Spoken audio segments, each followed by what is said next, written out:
할렐루야. 오늘도 말씀 속에서 우리를 찾아오신 하나님 만날 수 있기를 축복합니다. 제 아들이 어렸을 때 제 아내에게 했던 말이 있습니다. 엄마는 왜 아빠랑 결혼했어요? 아빠가 잘생겨서 결혼했어요. 제가 너무 이렇게 당황스럽습니다. 인정하시는 겁니까? 그럼 여러분들? 사실 천국 멋쟁이 맞잖아요. 아빠가 잘생겨서 결혼하셨어요? 그러는 거예요. 근데 이제 커가면서 어느 순간부터는 이제 그런 말을 안 하더라고요. 그런데 그때는 진짜 그랬어요. 아빠가 잘생겨서 결혼했어요? 그러면서 가끔 이런 말도 했어요. 아빠, 저는요 아빠가 자랑스러워요. 자랑스러워요. 그때요 저는요 천하를 다 가진 것 같았어요. 결혼해서 아이를 낳고 아버지가 된 어느 순간부터 저에게 소박한 소원이 하나 있었다면 우리 아이들이 존경하는 그런 아빠가 되는 거예요. 근데 그게 소박한 소원인 줄 알았는데 시간이 지나면서 이 정말 어려운 소원이구나, 아니 어쩌면 이루기 힘든 그러한 소원일 수 있겠구나 라는 생각을 하게 됐어요. 이 자리에 계신 부모님들, 여러분의 자녀들로부터 존경받고 계십니까? 우리 자녀들은 여러분의 부모님들을 존경하고 있습니까? 예, 감사합니다. 저 집 아버지 누군지 정말. 그런데 우리 자녀들로부터 인정받고 존경받는 것도 중요한데요, 무엇보다 저와 여러분들이 궁극적으로 추구해야 될, 소원해야 될 소원이 있다면 살아계신 우리 하나님의 자랑이 되는 것인 줄 믿습니다. 하나님이 인정해 주시는 사람이 되는 거예요. 하나님이 인정해 주시면 여러분 자녀들도 자연스럽게 그 부모님을 존경하게 될 겁니다. 자녀들뿐만이 아니라 모두가 다 나를 존경해 줄 줄로 믿습니다. 성경의 인물들 중에 닮고 싶고 본받고 싶은 사람들이 참 많아요. 그런데 그 중에 한 사람, 오늘 본문의 욥이라는 사람이죠. 욥은요 당시 모든 사람이 알아주는 큰 부자였어요. 정말 큰 부자였어요. 그리고 아들, 딸이 10명이나 있었어요. 아무도 안 놀라시는데 놀라야 돼요. 근데 뭐 큰 부자이고 아들, 딸이 많아서 닮고 싶은 게 아니라 여러분 욥은 고난의 대명사라고 말할 수 있죠. 엄청난 고난을 겪은 사람이에요. 큰 부자였지만 그 많은 재물을 한순간 다 잃어버렸어요. 자녀가 10명이나 됐지만 그 10명이 되는 자녀도 다 잃어버렸어요. 여러분, 한 명을 잃어버리는 것도 그 부모에게는 평생에 씻을 수 없는 큰 상처예요. 아픔이에요. 근데 10명 모두 다 잃어버렸다. 이거는요 상상할 수가 없어요. 게다가 이 욥의 건강까지 다 잃게 됐어요. 만약에 저나 여러분이 이런 상황에 처한다면 어떨까요? 살고 싶지 않을 거예요. 인생 포기할 것 같아요. 그리고 하나님 도대체 나하고 무슨 원수가 졌길래 이러시냐고 하나님을 향해서 욕하고 막 따질 것 같아요. 그런데 욥은요 이 모든 상황에서 하나님을 욕하지 않았대요. 그리고 이 엄청난 고난을 다 견뎌냈대요. 제가 욥을 존경하는 이유, 바로 이 모든 고난의 과정을 잘 이겨냈기 때문에. 왜냐면요 이런 고난은 욥에게만 있지 않거든요. 지금 이 자리에 있는 우리 모두도 살면서 이런 고난 다 겪고 살거든요. 그런데 이런 고난을 우리가 어떻게 이겨내는가, 여기서 우리 인생이 결정되는 거거든요. 여러분, 그렇다면 도대체 욥은 어떻게 이 고난의 과정을 이겨낼 수 있었을까요? 욥기 1장 2장 우리가 읽다 보면은 유난히 눈에 띄는 구절이 있습니다. 반복되는 구절이 있는데 오늘 1장 1절, 그리고 1장 8절, 그리고 2장 3절. 그런데 1장 1절은요, 성경이 이 욥기를 기록한 성경의 저자가 욥이 어떤 사람인가 말하고 있어요. 그런데 1장 8절과 2장 3절은요 똑같은 말인데 하나님이 욥을 그렇게 소개하고 계셔요. 어떻게? 온전하고 정직하고 그리고 하나님을 경외하며 악에서 떠난 자다. 그것도 누구한테 이렇게 말씀하시냐면은 사탄 앞에서, 우리 원수 사탄 앞에서, 사탄아 너 이 욥 봤지?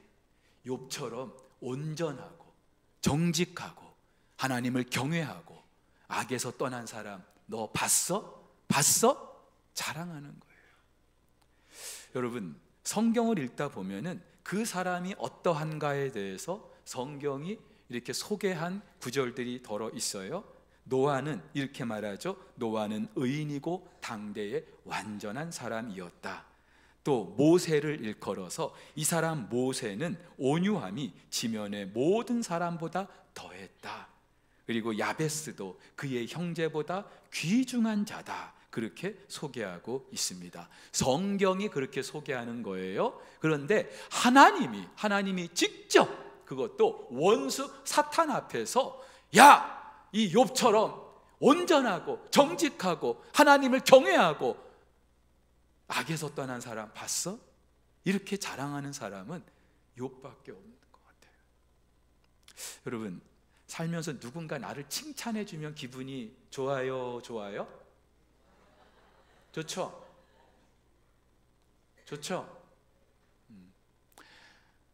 누군가 나를 칭찬해 주면은요 기분이 좋아요. 그리고 나도 모르게 내가 꽤 괜찮은 사람이구나, 자존감도 올라가게 돼 있어요. 그래서 우리 부모님들 자녀 교육에 있어서 제일 중요한 게 뭐냐면은 아이의 자존감을 높여주는 건데 다른 거 없어요. 아이의 잘하는 것들 유심히 지켜보고 있다가 칭찬해 주는 거예요. 그러면요 이 아이들이요 정말로 건강하게 잘 자랄 수 있어요. 근데 하나님이 그렇게 칭찬해 주셔요. 자랑하셔요. 얼마나 감격스러울까요? 자, 도대체 그렇다면 하나님은 욥의 어떤 점 때문에 욥을 이토록 자랑하시는 걸까? 오늘 우리가 읽었죠? 온전하고 정직하다. 그리고 하나님을 경외하고 악에서 떠났다. 근데 우리가 볼 때는 각각 나뉠 수 있지만은 히브리어 그 문장에서는 두 개의 그 문장이 쌍으로 돼 있는 거죠. 온전하고 정직하다. 그리고 하나님을 경외하고 악에서 떠났다.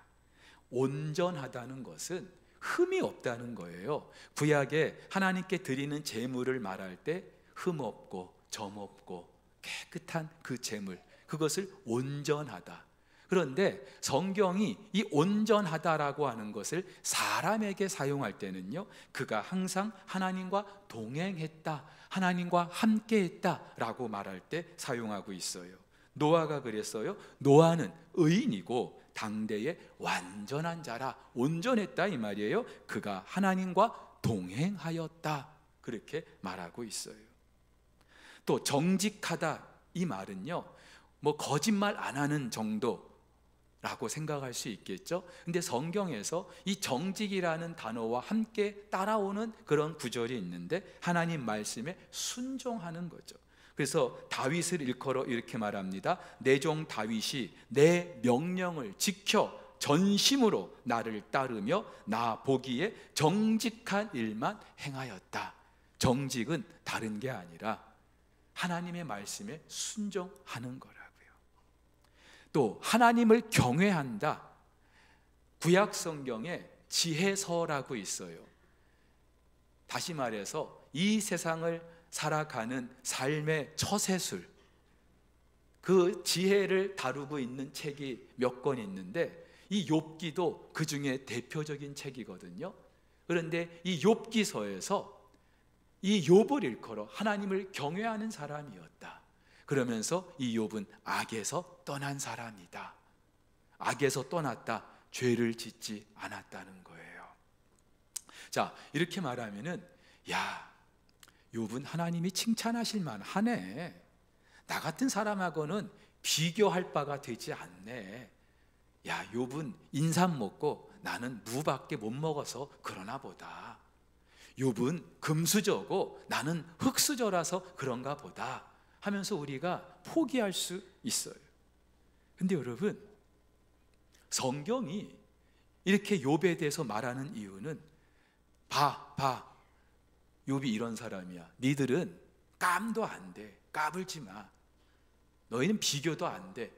우리에게 그걸 말하려고 성경이 이 욥을 소개하는 게 아니에요. 우리도 얼마든지 욥처럼 살 수 있다는 걸 말해주기 위함입니다. 여러분, 이런 욥의 인생을 저는 두 가지로 요약할 수가 있겠어요. 온전하고 정직하다, 하나님을 경외하고 악에서 떠났다. 자, 이런 욥의 인생, 저와 여러분들도 가능할 수 있는데 두 가지로. 하나는요, 욥은 하나님을 절대적으로 신뢰했어요. 욥은 절대적으로 하나님을 믿었다는 거예요. 어떤 환경에서도 하나님만을 믿은 거예요. 어렸을 때 저희 가정이 참 가난했어요. 그래서 여러분 시절 자라면서 필요한 학용품도 있을 거고 또 친구들과 군것질도 하고 싶은데 어머니한테, 아버지한테 나 뭐 좀 사게, 뭐 좀 사 먹게, 돈 좀 주세요, 그런 말 할 수가 없었어요. 왜? 뻔하거든. 저희 부모님들 돈 없거든. 어린 제가 봐도 부모님들한테 졸라봤자 소용이 없다는 걸 알았어요. 괜히 졸라서 부모님 마음 아프게 해드리는 것보다 내가 참자, 그리고 살았어요. 그리고 커가면서 그렇게 했던 제가 굉장히 대견스럽게 생각이 됐어요. 자식, 그래도 부모님 마음 이해해주고 제가 대견스럽다고 생각했어요. 그런데 제가 부모가 돼 보니까는요, 그때 우리 부모님들이 너무나 마음이 아프셨겠구나. 그렇잖아요.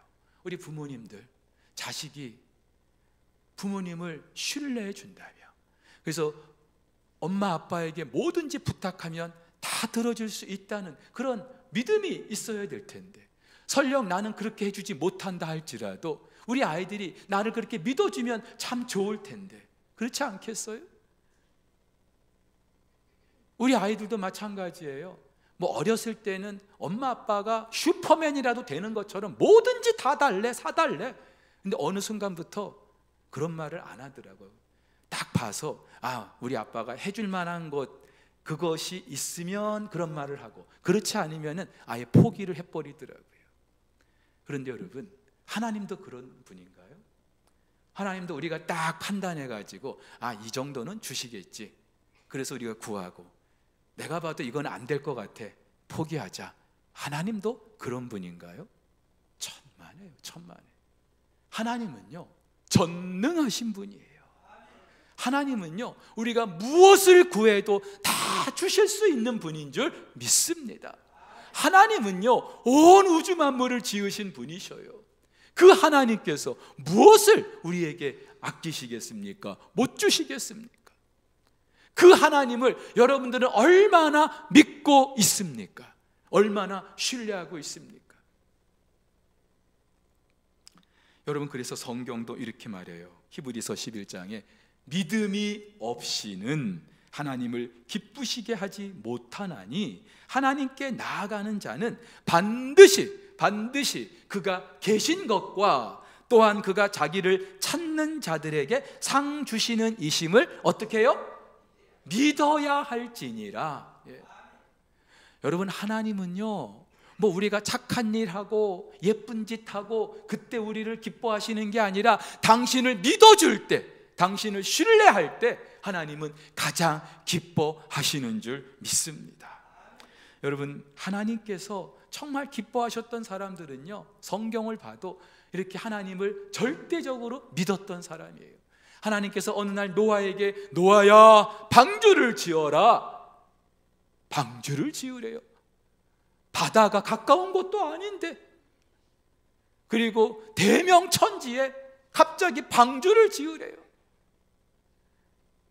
노아도요, 하나님 왜 내가 방주를 지어야 할까요? 아마 따질 수도 있었을 거예요. 많은 사람들이 야, 저 노아 저 헛짓하고 있네, 무슨 홍수가 난다고. 그런데 노아는요, 그 하나님 말씀을 믿고 방주를 짓습니다. 아브라함아, 아브라함아, 네가 살고 있는 그 땅을 떠나서 내가 너에게 지시할 땅으로 가거라. 그때 아브라함의 나이가 75세였어요. 인생, 지금으로 하면은 인생의 이제 중년을 넘어선, 뭔가 새로운 일을 시작하기에는 너무나도 이제 한계가 많은 그런 때인데, 한 번도 살아보지 못한 그 땅으로 가라는 거예요. 근데 아브라함이 순종했어요. 왜요? 하나님을 믿었기 때문에. 우리는요, 절대로 저 가나안을 정복할 수 없습니다. 저들에 비하면 우리는요, 메뚜기 같습니다. 10명의 정탐꾼이 다 그랬는데 여호수아 갈렙은요, 아닙니다. 하나님이 우리와 함께 하시면 저들은 우리의 먹이입니다. 밥입니다. 할 수 있습니다. 하나님을 절대 신뢰했던 여호수아 갈렙. 왕의 도장이 꽝꽝 찍혔어요. 그래서 이제 왕 아닌 누구에게 절하면은 사자굴에 들어갈 수 있는 거예요.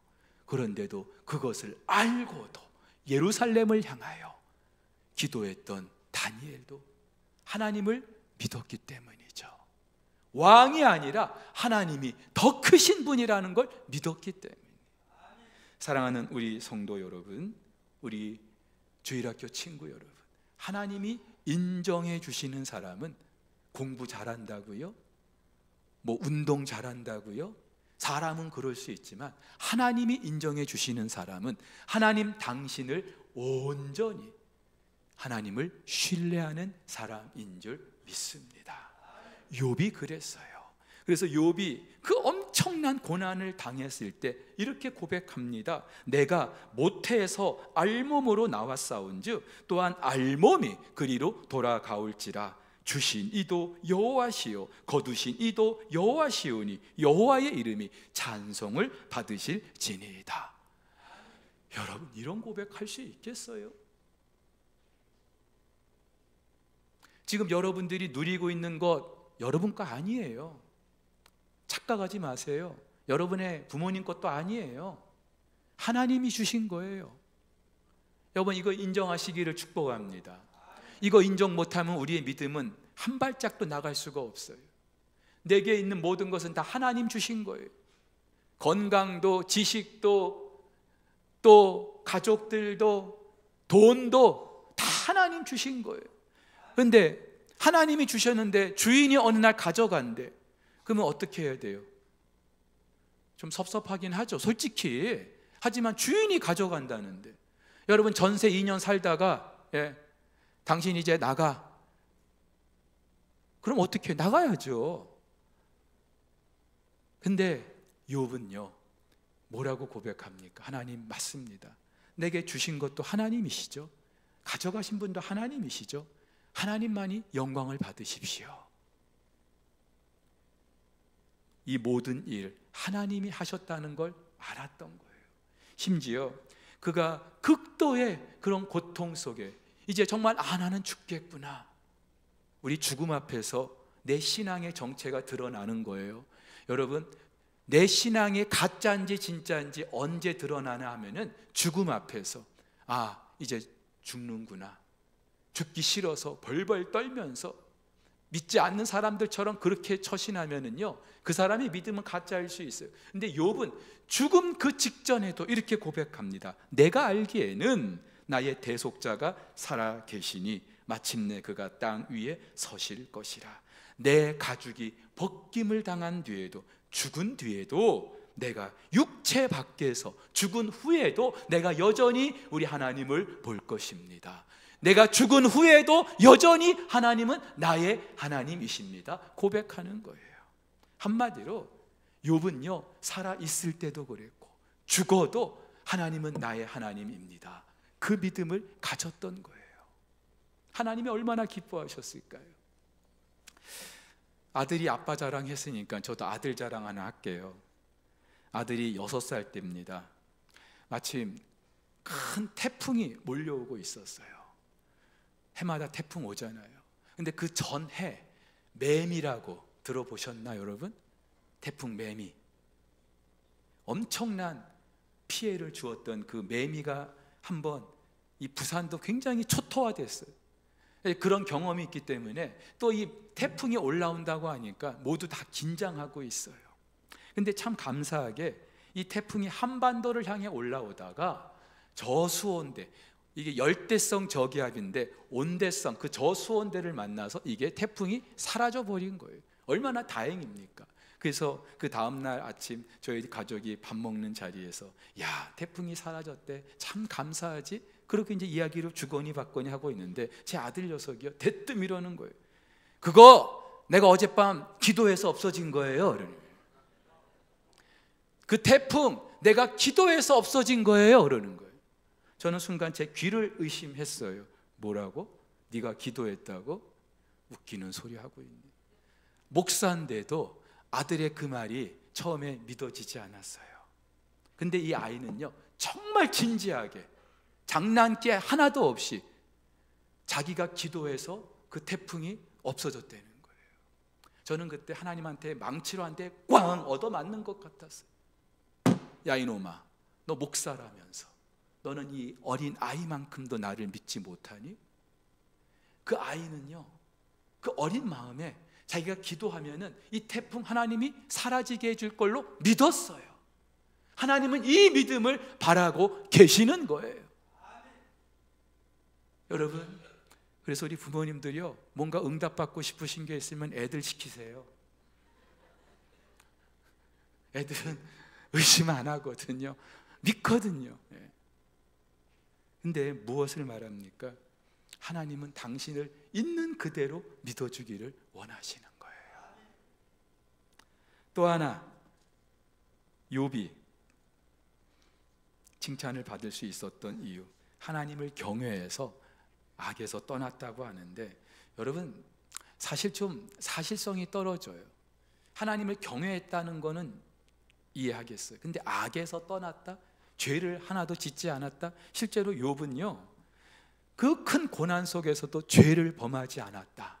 입술로도 죄를 범하지 않았다. 그렇게 말합니다. 우리 같으면 막 이런 고난이 있으면 하나님 도대체 왜 이러십니까? 하면서 투덜투덜대면서 원망하고 불평할 텐데, 욥의 아내도 심지어 욥에게 당신 하나님 욕하고 죽어 차라리, 그렇게 말했는데 욥은요, 입술로도 죄를 범하지 않았대요. 욥이 어느 정도였냐면은, 욥의 아들들이 생일을 맞이하잖아요. 그러면 큰 잔치를 벌여요. 그러면 이 잔치가 끝나고 나면은 욥은요, 항상 그 아들들 불러다가 그 아들들의 명수대로, 숫자대로 하나님께 제사를 드렸어요. 번제를 드렸어요. 왜냐하면은 이 아들들이 잔치의 흥에 겨워서 혹시라도 마음으로라도 죄를 범했을까 싶어서, 그 정도로. 여러분, 근데 다른 건 몰라도 악에서 떠났다라고 하는 이거는 우리가 사실 좀 받아들이기 쉽지 않을 것 같아요. 이거는 내가 본받을 수 없을 것 같아요. 그런데 여러분, 하나님은요, 정말로 악을 하나도 범하지 않는 그 상태를 지금 바라고 계시는 게 아니에요. 이 세상 누구도요, 죄를 범하지 않을 사람은 아무도 없어요. 무엇을 말합니까? 죄를 범하지 않으려고 애를 쓰는 거예요. 몸부림하는 거예요. 여러분, 나침반의 바늘을 보시면은요, 바늘이 어디를 향하고 있습니까? 빨리 대답을 해야 빨리 끝나요. 자, 나침반의 바늘이 어디를 향하고 있어요? 어느 쪽? 동쪽? 어디? 북쪽. 나침반의 바늘은 항상 북쪽을 향하고 있어요. 그래서 아무리 내가 사막 한가운데 놓여도 이 나침반의 바늘이 가리키는 데가 북쪽이구나, 그럼 난 반대로 가면 되겠구나 판단할 수 있는 거예요. 근데 나침반의 바늘을 가만히 보시면 그 북쪽을 가리키는데 바늘이 항상 어떻게 하고 있어요? 바늘이 딱 고정되어 있습니까? 나침반 좀 보세요 좀 여러분. 나침반 바늘이요 흔들리고 있어요. 아무리 정북이라도 막 흔들려요. 추워서 떨고 있습니까? 나 떨고 있니? 두려워서? 정북을 찾기 위해서. 이거예요. 하나님이 우리에게 요구하시는 거는 죄를 하나도 짓지 않는 그 완전한 상태를 요구하시는 게, 이거는 힘들어, 불가능해요 우리는요. 그러나 우리가 살면서 내가 어떻게 하면 정말로 죄를 짓지 않고 살 수 있을까? 나침반의 바늘이 정북을 향하여 막 떨고 있는 것처럼 몸부림하는 그 모습을 하나님이 기뻐 받으시는 줄 믿습니다. 아유, 이미 베린 몸, 하나님 나 포기하셨을 거야 그러면서 대충 아무렇게나, 그게 죄인 줄 알면서, 그것이 나쁜 짓인 줄 알면서, 하나님 싫어하는 건 줄 알면서 그렇게 대충 사는 그런 인생이 아니라, 하나님 싫어하시겠지?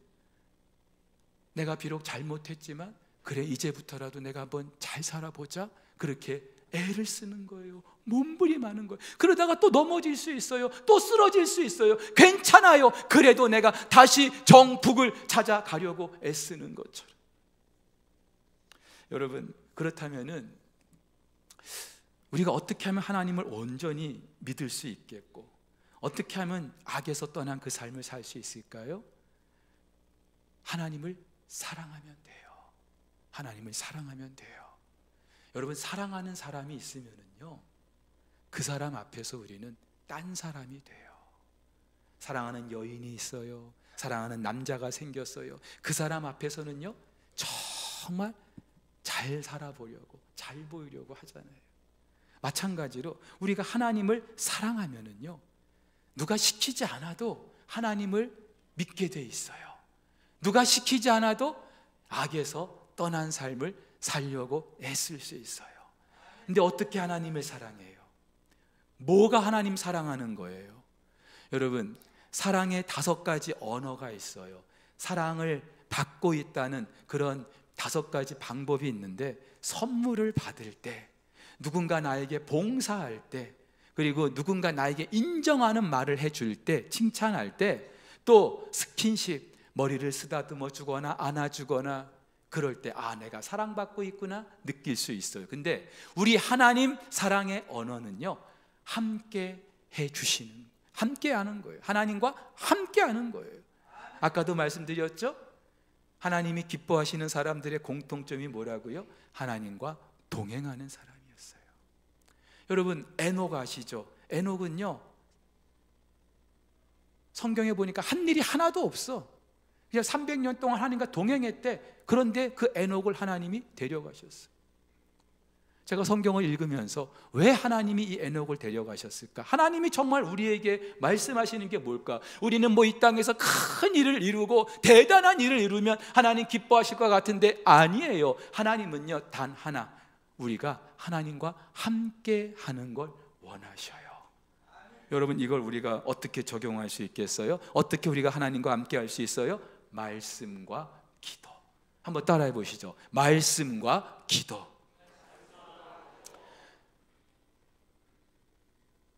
1년 12달 지나가도록 성경 적어도 1독은 좀 할 수 있어야 되는데, 1독은커녕 성경 고 창세기도 못 읽어. 성경을 우리가 읽어야, 말씀을 가까이 해야 하나님이 어떤 분인지 알 수 있는데, 또 하나님은요, 기도하는 그 자리에서 당신이 어떤 분인지 우리에게 적나라하게 말씀해 주시는 분이, 경험하게 하시는 분이에요. 말씀과 기도를 게을리하면서 하지도 않으면서 나 하나님과 동행한다, 말장난이에요. 말장난이에요. 여러분, 우리가 하나님과 함께 한다는 것은 다른 게 아니에요. 늘 말씀과 기도로 하나님과 친밀한 그런 시간을 사는 거예요. 그래서 디모데전서에서도 이렇게 말해요. 하나님의 말씀과 기도로 어떻게 해요?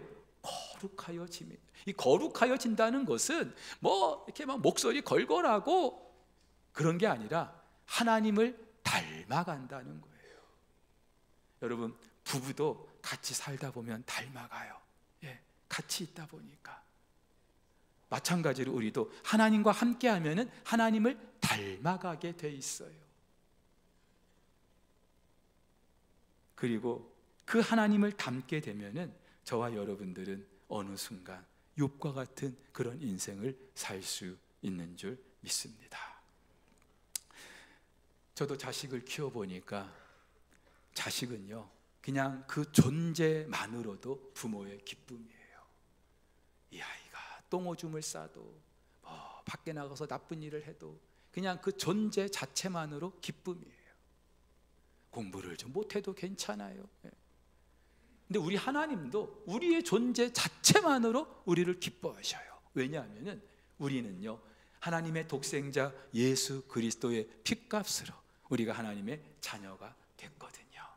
그렇기 때문에 세상 그 무엇보다 눈에 넣어도 아프지 않을 존재가 저와 여러분이에요. 그래서 하나님은요, 늘 우리와 함께 있고 싶어 하셔요.